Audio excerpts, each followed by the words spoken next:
বিপদে ভেঙে পড়ার আগে ভাবুন যে আপনি এমন এক সত্তার ইবাদত করেন যিনি ইব্রাহিম আলাইহিসসালামকে জ্বলন্ত আগুন থেকে, ইউনুস আলাইহিসসালামকে অন্ধকার গভীর সমুদ্রের বুকে মাছের পেট থেকে, আইয়ুব আলাইহিসসালামকে দুরারোগ্য মরণ ব্যাধি থেকে, ইউসুফ আলাইহিসসালামকে গভীর কূপ থেকে, মূসা আলাইহিসসালামকে ফেরাউন বাহিনীর হাত থেকে উদ্ধার করেছিলেন। রিজিকের ভয় আপনাকে তাড়িয়ে বেড়ালে ভাবুন আপনি এমন মহামহিমের ইবাদত করেন যিনি বানি ইসরায়েলদের জন্য মান্না সালোয়া নামে আসমানি খাবার পাঠাতেন।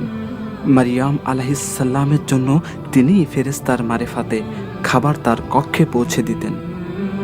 যদি অসহ্য যন্ত্রণায় কাতর হয়ে পড়েন তাহলে স্মরণে নিমগ্ন হন সেই রবের যিনি জনমানবহীন উপত্যকায় অসহায় হাজরা আলাইহিসসালামের অনুনয় শুনে শিশু ইসমাইলের পায়ের নিচ থেকে বের করে এনেছিলেন অবিরাম পানির ফোয়ারা। তিনি নবী ইয়াকুব আলাইহিসসালামের বুকে ফিরিয়ে দিয়েছিলেন পুত্র ইউসুফ আলাইহিসসালামকে।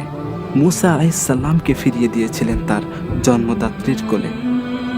সন্তান হচ্ছে না বলে বিষাদগ্রস্ত জাকারিয়া আলাইহিসসালামের কথা ভাবুন তো। জীবন সন্ন্যাহে বসেও আল্লাহর রহমত থেকে নিরাশ হননি তিনি, এবং আল্লাহ সুবহানাহু ওয়া তাআলাও তাকে নিরাশ করেননি। তিনি কাউকে নিরাশ করেন না। একে